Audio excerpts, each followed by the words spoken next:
behind the Honourable Foreign Minister or the Minister for External Affairs of India that Osama bin Laden is dead, but the butcher of Gujarat lives, and he is the Prime Minister of India.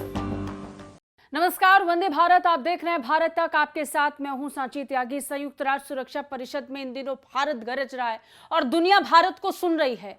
सुनने वाली बात भी है, क्योंकि भारत पूरी दुनिया को आतंकवाद को लेकर आईना दिखा रहा है और ये असलियत दिखा रहा है कि किस तरीके से जब बात आती है एकजुट होने की तो एकजुट होना पड़ेगा, वरना पाकिस्तान जैसे आतंक परस्त देश इसका फायदा उठाएंगे।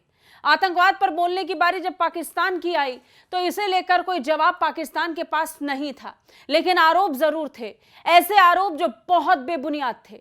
इस हद तक पाकिस्तान ने भारत पर आरोप लगाए कि पाकिस्तान लिमिट क्रॉस कर गया। पाकिस्तान ने भारत के प्रधानमंत्री को लेकर ओछी टिप्पणी की। इतने पर में मन नहीं भरा तो और भी टिप्पणियां कर दी। हमने देखा कि किस तरीके से पाकिस्तान के कई मंत्री पिछले दिनों भारत को लेकर कई तरीके के बयान देते हुए नजर आए। हालांकि हमने ये भी देखा कि किस तरीके से हर वार पर प्रतिकार भारत ने किया।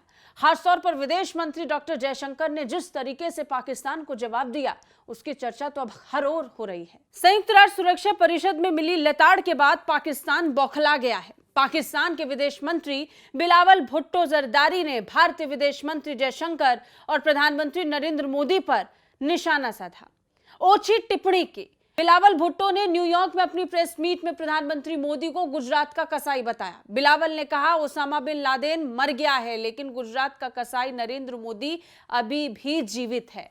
Behind the Honourable Foreign Minister or the Minister for External Affairs of India that Osama bin Laden is dead, but the butcher of Gujarat lives, and he is the Prime Minister of India. निश्चित तौर पर बिलावल भुट्टो के इस बयान से पाकिस्तान की बौखलाहट साफ झलक रही है। वो दर्द झलक रहा है जिसके बाद पाकिस्तान की तरफ से इस तरीके के बयान दिए जा रहे हैं। बिलावल भुट्टो के पास अपने देश में पनप रहे आतंकवाद को लेकर कोई हिसाब किताब नहीं है।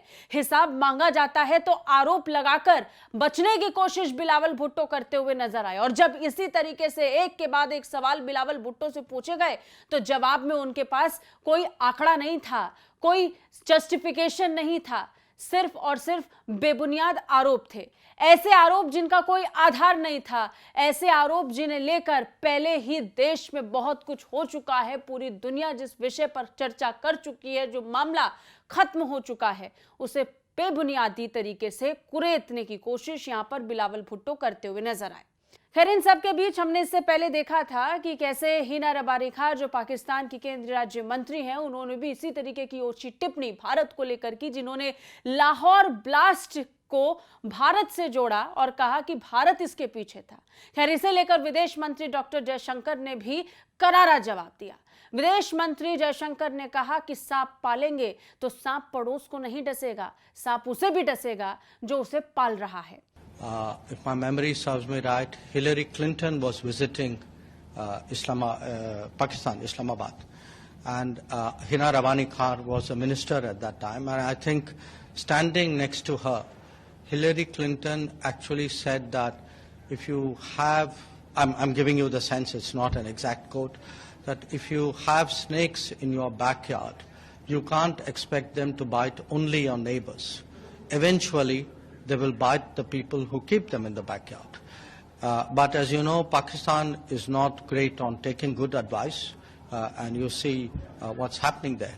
जिस तरीके से विदेश मंत्री जयशंकर ने यह बयान दिया, ये बताने के लिए काफी है कि पाकिस्तान इस समय पूरी दुनिया में कहां खड़ा है। आतंकवाद को लेकर पाकिस्तान की क्या स्थिति है, ये पिछले दिनों हमने कई बार देखा है। जब वैश्विक पटल पर कई देश आतंकवाद को लेकर पाकिस्तान को जिम्मेदार ठहराता रहा, जब पाकिस्तान से कई सवाल पूछे गए, जब धार्मिक कट्टरपंथी विचारधारा को बढ़ावा देने के लिए पाकिस्तान का नाम उस सूची में आया जिसमें वो अमेरिका की निगरानी में है, ये सभी चीज बताने के लिए काफी है कि इस समय पाकिस्तान की हालत टाइट है। जवाब सरकार के पास बन नहीं रहा तो जवाब के रूप में आरोप दूसरे देशों पर लगाने की जो कोशिश है वो बादस्तूर पाकिस्तान की तरफ से जारी है। कैसी लगी रिपोर्ट कमेंट करके बताइए। बाकी रक्षा और विदेश मामलों से अपडेट रहने के लिए देखते रहिए भारत तक।